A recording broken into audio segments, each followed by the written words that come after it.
Hey Dave, what you working on? Harsh, game plan, man. Game plan for what? Hockey's over. Yeah, dude, it's tryout season, man. This is like the biggest time of the year right now. Yeah, well, I guess. This is like, everybody gets ready for next season, and kids have to try out for their teams, and it can be a fun time, or it can be very stressful for players and parents. So it's kind of like game plan and help all those families out there that maybe need a couple pointers. This is kind of, and number one is kind of up your alley, everybody. I like it. Check your gear.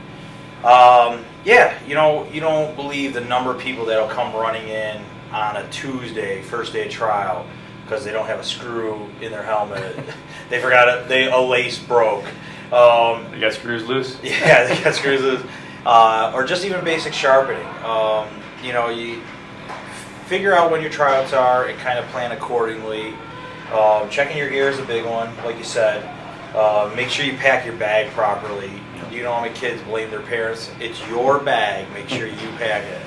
And I would even say, even for younger kids, bring an extra stick just in case. Because if you break a stick, and you have to go off the ice and miss 20 minutes of tryouts to go get a new stick, you're going to be missing a lot. Right, and anything that happens right before the tryouts just becomes more stressful, as you said to the kids.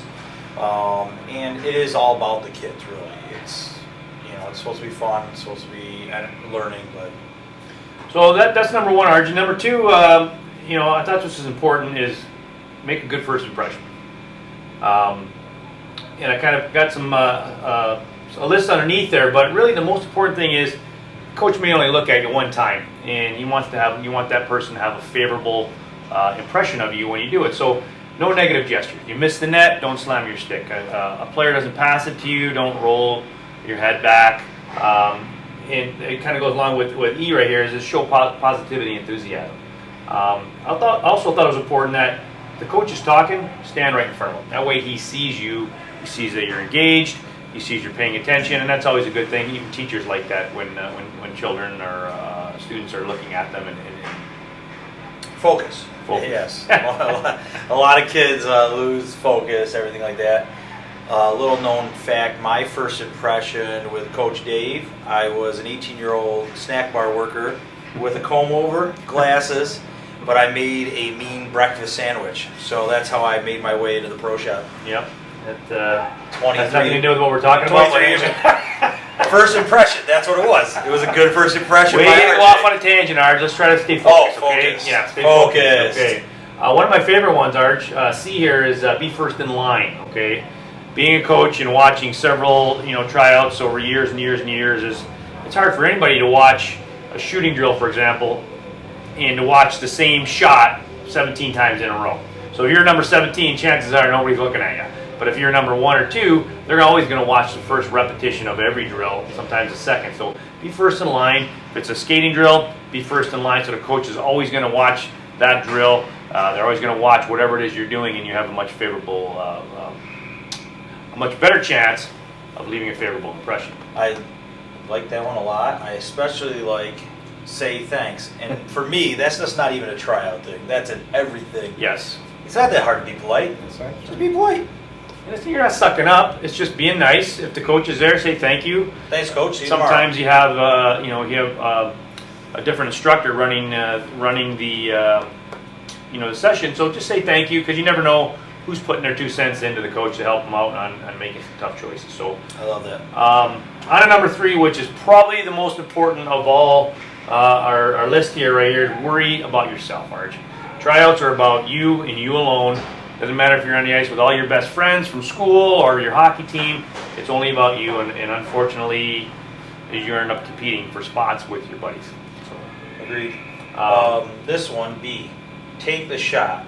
Now, I assume you mean you like to see the kids shoot, but you don't want them to puck hog at the same time. No, you don't want to puck hog, because any coach is going to know that if a player should pass or when he passes, if it was a smart choice to make that pass. But again, it's about you showing off your skills. That's what tryout is. Show off your skills. So you have a chance to really skate fast, skate fast.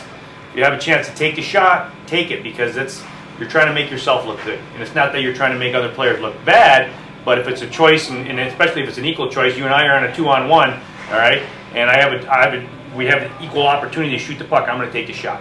Well, I hope so. We saw my shooting skills already. Oh boy, you just hit my shed! Well, I wasn't going to go there, Arj, but yes. If couple episodes. I'm the one who's supposed to be passing to you.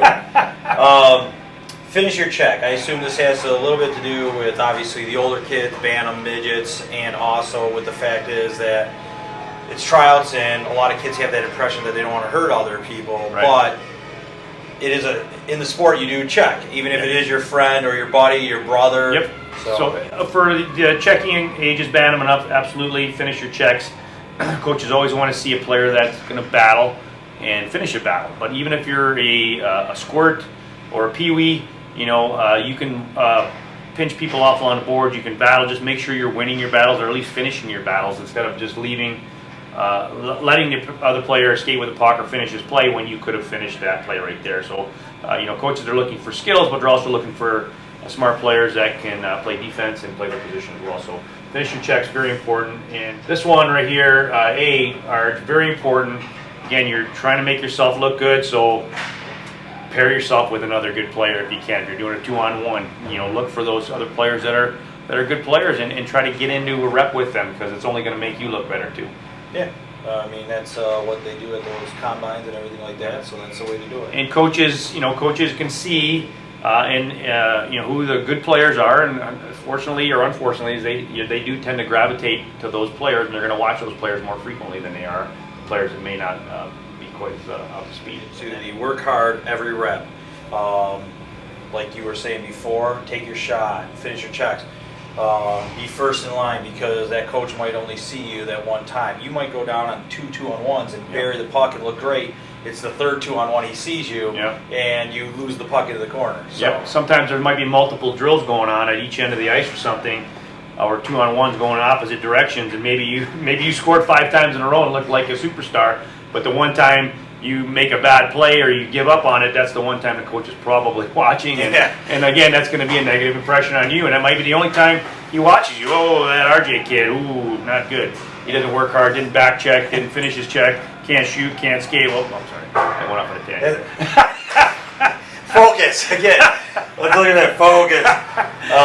Got carried away. Sorry. Well, listen, you probably tend to get carried away being a middle child and all. So anyway, that's the game plan for tryouts, and you know these are pointers I've been telling kids for years and years and years, and they're pointers that I try to use even when I was trying out, and I think it can be helpful for players out there.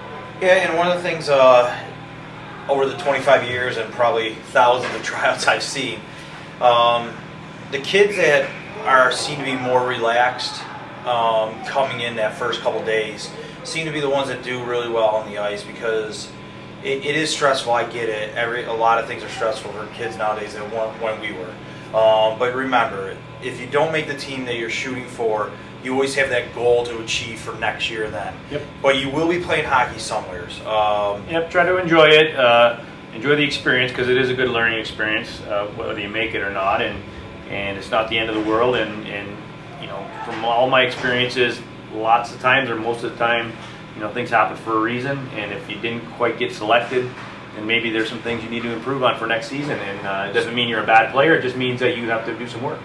Stay positive. And when the coach, let's say you're one of the last kids picked and the coach gives you some solid feedback of things to work on, stay positive, go get them, say thank you, and you never know. Somebody might move and you might be getting a call from that coach after summer camps.